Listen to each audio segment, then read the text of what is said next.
Olá, boa noite. Eu sou o William Galvão e começa agora o Jornal da Justiça desta quinta-feira, 7 de dezembro. Plenário do Supremo Tribunal Federal julga ações que pedem a adoção de medidas contra queimadas no Pantanal e na Amazônia. Este é um dos destaques de hoje. E você acompanha também nesta edição. Supremo nega recurso do Flamengo e confirma Sport como o único campeão brasileiro de 1987. Ministros do STF julgam decisão que suspendeu o concurso da Polícia Militar do Pará, que destinava apenas 20% das vagas para as mulheres.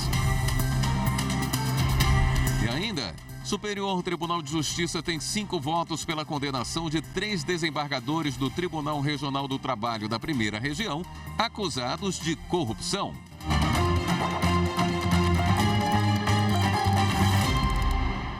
O Supremo Tribunal Federal negou seguimento a um recurso apresentado pelo Clube de Regatas do Flamengo, que busca na Justiça o reconhecimento do título de campeão brasileiro de 1987. A decisão do ministro Dias Toffoli confirmou o Sport Clube do Recife como o único ganhador do campeonato. Quem conta essa história para a gente é a repórter Amanda Mustafa. Na decisão em que nega o recurso apresentado pelo Flamengo, o ministro Dias Toffoli citou decisões anteriores da Justiça e a prevalência do regulamento das competições esportivas. No texto, o relator destacou que o reconhecimento em definitivo do Sport Clube Recife como único campeão legítimo do Torneio Brasileiro de Futebol 1987 conduz à inexorável improcedência do pedido formulado na ação principal. 30 anos após a competição, em 2017, a primeira turma do Supremo Tribunal Federal já havia se manifestado sobre a disputa do título do Campeonato Brasileiro de 87 e manteve a decisão final do Tribunal de Justiça do Rio de Janeiro, transitada em julgado em 2018, que proclamou o Sport Clube do Recife como o único campeão. Mas o caso voltou aos tribunais. Em 2011, a Confederação Brasileira de Futebol publicou uma resolução reconhecendo o Flamengo como campeão também. Agora, na ação proposta pelo Clube de Regatas do Flamengo, que originou o recurso extraordinário, o clube defendeu que a CBF possui autonomia para equiparar a Copa União e a Copa do Brasil ao Campeonato Brasileiro e para reconhecer o Flamengo como campeão de 87. Com isso, o time carioca seria o primeiro clube a conquistar por 5 vezes de forma alternada a primeira divisão do Campeonato Brasileiro de Futebol e mereceria receber a chamada Taça das Bolinhas. Com a negativa do recurso pelo STF, o São Paulo se mantém como campeão da Taça das Bolinhas. O Tribunal de Justiça do Rio de Janeiro destituiu o presidente da Confederação Brasileira de Futebol, Edinaldo Rodrigues, e deu prazo de 30 dias para que a CBF realize a eleição para escolher o novo presidente. Até lá, o presidente do Superior Tribunal de Justiça Desportiva, o STJD, ficará responsável pela rotina administrativa da CBF, como atividades rotineiras, por exemplo, o pagamento de contas. O Supremo Tribunal Federal julga ações que pedem a adoção de medidas contra queimadas no Pantanal e na Amazônia.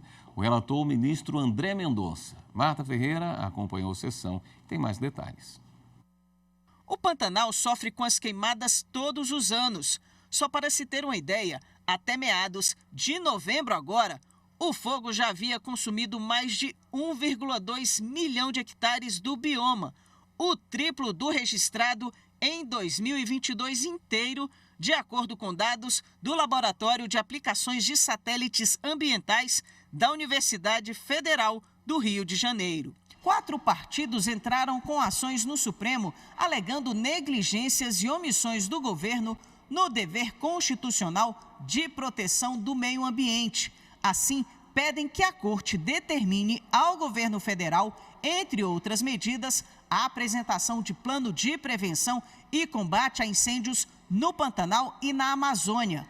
O plano deve conter medidas efetivas e concretas para controlar ou reduzir os incêndios que já ocorrem e para prevenir que outras devastações acabem acontecendo. O julgamento começou na quarta-feira e foi retomado nesta tarde com a continuação das sustentações orais de terceiros interessados.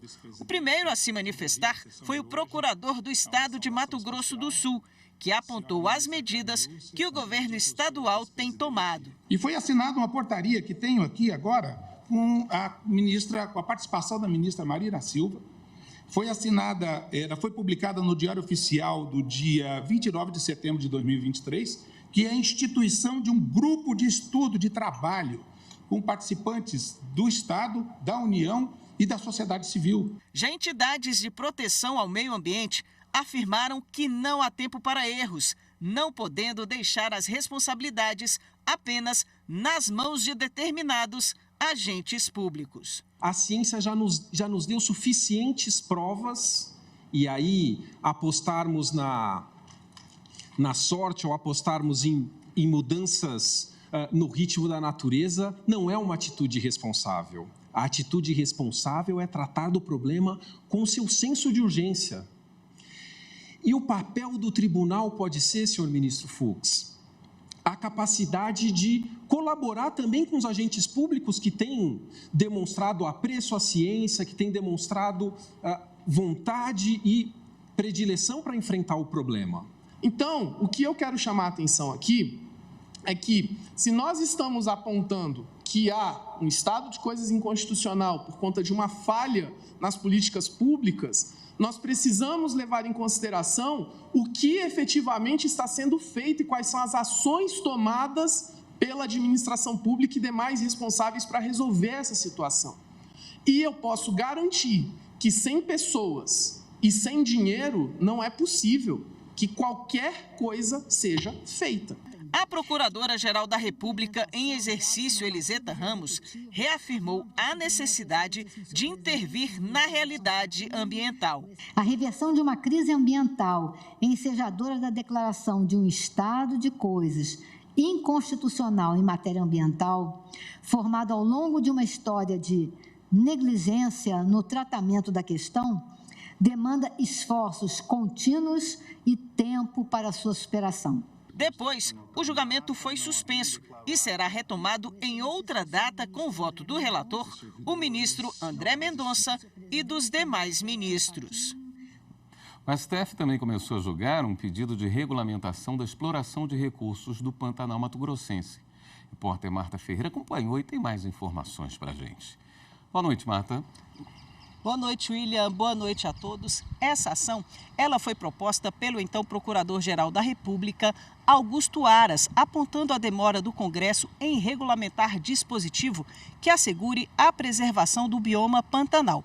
Hoje houve as sustentações orais. A Procuradora-Geral em exercício, Eliseta Ramos, reafirmou o posicionamento do antigo PGR.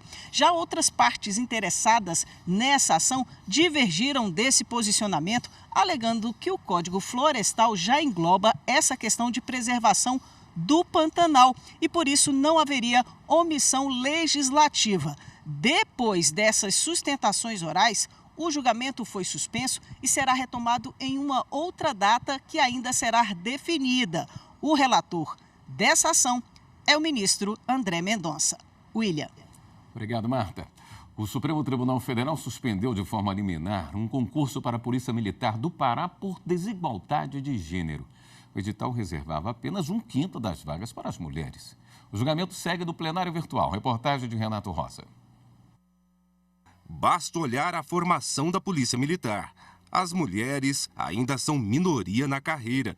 No Pará, o edital de um concurso público limitava o ingresso de mulheres a 20% das 4.400 vagas para oficiais e praças da PM. A Procuradoria-Geral da República acionou o Supremo Tribunal Federal, questionando o edital e a Lei Paraense de 2004, que permitia a distribuição desigual de vagas entre homens e mulheres. O ministro Dias Toffoli concedeu liminar, suspendendo a aplicação das provas do concurso da Polícia Militar do Pará. Na decisão, destacou, no que diz respeito às relações de trabalho, a Constituição Federal proíbe a diferenciação de critério de admissão por motivo de sexo, preceito extensível à admissão ao serviço público, por também expressa disposição constitucional. O ministro afirmou ainda que não há qualquer justificativa racional para a discriminação, especialmente levando-se em consideração a histórica exclusão da mulher do mercado regular de trabalho. A lei, ao permitir que as mulheres não disputem 100% das vagas disponíveis, ao invés de promover a superação desse contexto, pode promovê-lo. Os ministros julgam o caso no plenário virtual até a próxima segunda-feira. Por enquanto, 3 ministros seguem o voto do relator. No Pará, as provas objetivas estavam marcadas para 10 e 17 deste mês e estão suspensas até a decisão final do colegiado. A STJ tem 5 votos a favor da condenação de 3 desembargadores do TRT da Primeira Região acusados de corrupção. Assunto para o próximo bloco. Até já.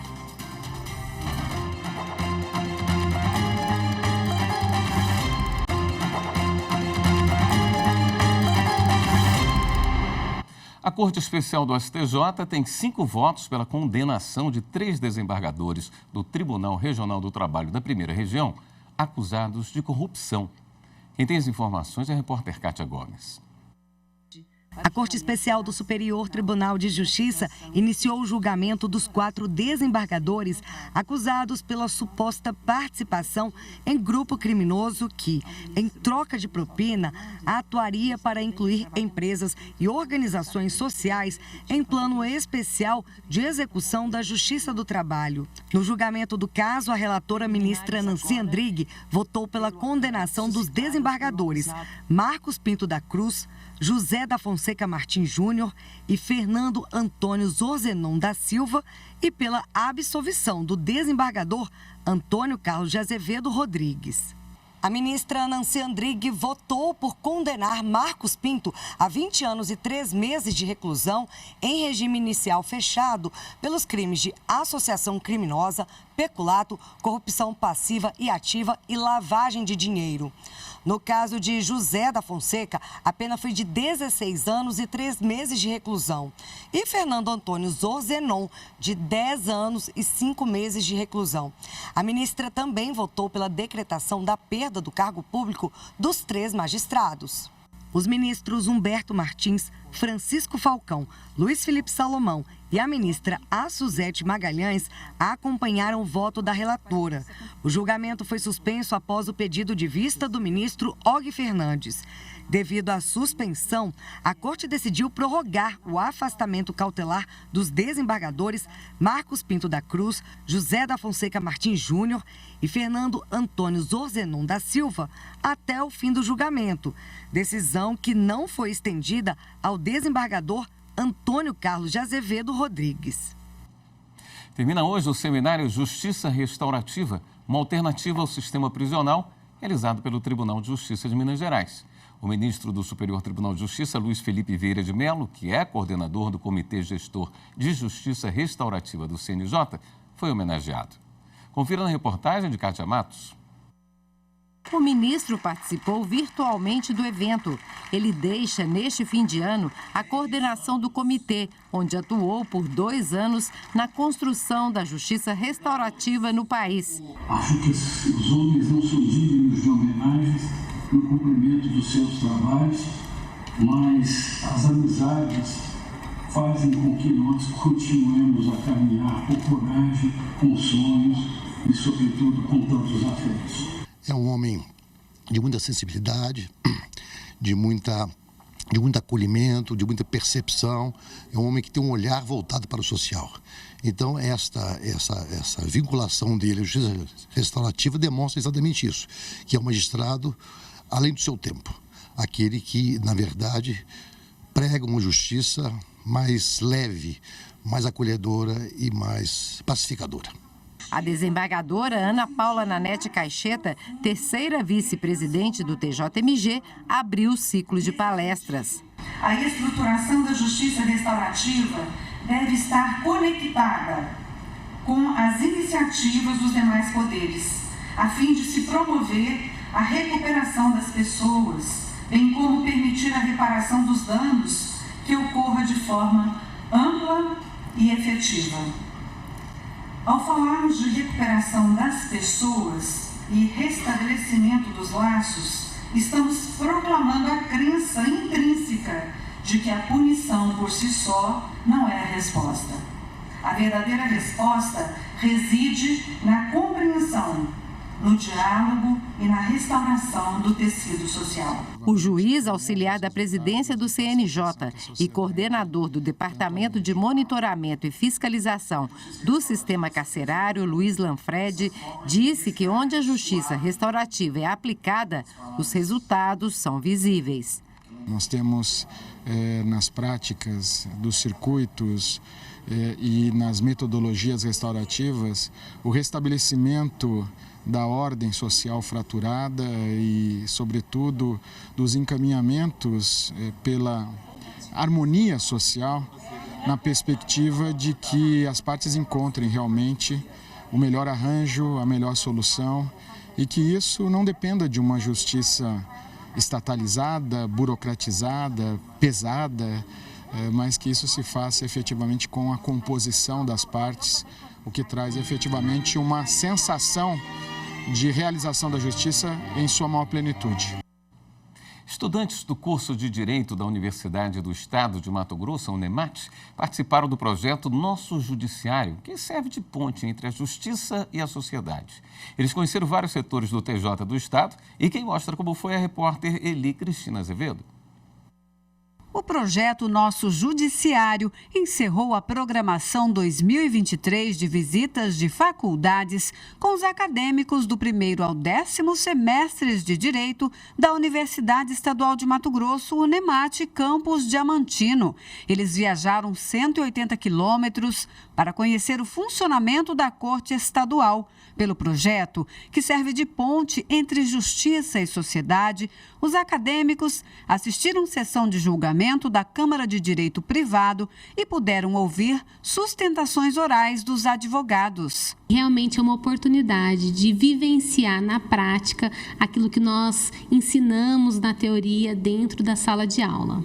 A visita encerrou no Espaço Memória, que conta a história dos quase 150 anos do Judiciário por meio de fotos e documentos. No local, os alunos assistiram palestra da Coordenadoria Judiciária sobre processo judicial eletrônico. Tiveram a oportunidade de ouvir as experiências vivenciadas ao longo dos 25 anos de carreira do juiz Iali Sabo Mendes, com direito à dedicatória no glossário jurídico entregue pelo magistrado. É importantíssimo esse projeto. Como eu disse aos alunos, infelizmente, na minha época não existia isso, né? Então a gente entrava praticamente sem saber o que era um tribunal, o que era um órgão jurisdicional. E hoje tem essa facilidade, tem esse projeto que é de vanguarda do Tribunal de Justiça do Estado de Mato Grosso. Essa visita, esse contato, a gente vê essa estrutura tão bonita, esses servidores aqui desempenhando uma atividade tão valorosa, motiva muito o acadêmico, acende na gente a vontade de fazer parte também. A seguir, a gente fala sobre a justiça restaurativa. Voltamos em instantes.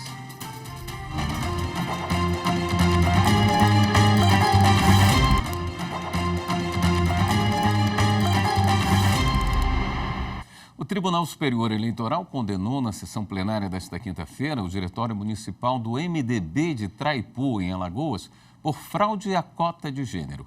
2 candidatas foram lançadas de forma fictícia para burlar o cumprimento da legislação que obriga os partidos a oferecerem pelo menos 30% das vagas a mulheres. Com isso, foi determinada a nulidade dos votos de todos os candidatos a vereador do MDB de Traipu nas eleições de 2020, com o recálculo dos quocientes eleitoral e partidário. O relator, ministro Floriano de Azevedo Marques, foi seguido por unanimidade. As candidatas Maria José Cardinal e Renata Silva obtiveram votação inexpressiva no pleito de 2020, alcançando a quantidade de 6 votos cada uma.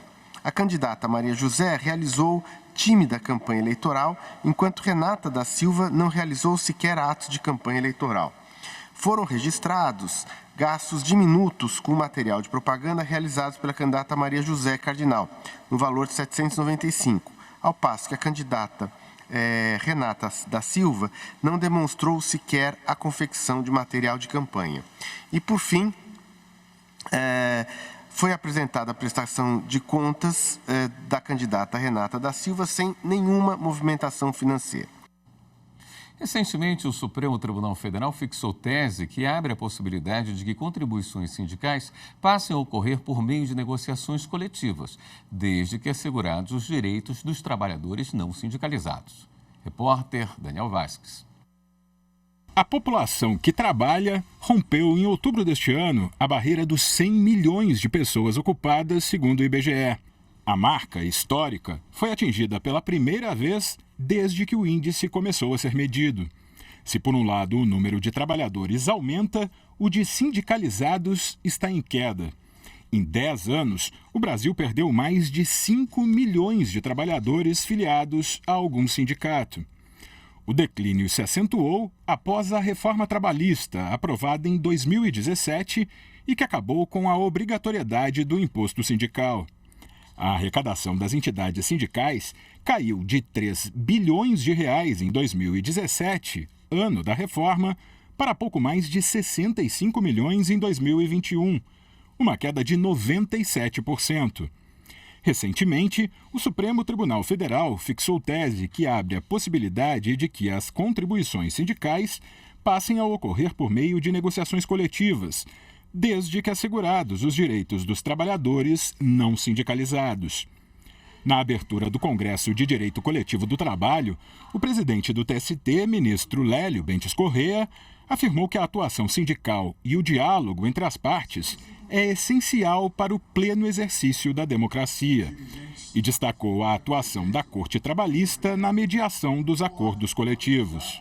O correto e adequado financiamento da atividade sindical, por intermédio das contribuições conquistadas a partir da negociação coletiva com aprovação em assembleia, é fundamental para que a representação dos trabalhadores dialogue em pé de igualdade com a representação empresarial. O conferencista Sandro Lunardi, professor da Universidade Federal do Paraná e membro da Comissão Especial de Direito Sindical da Ordem dos Advogados do Brasil, apresentou um panorama jurídico sobre o financiamento sindical.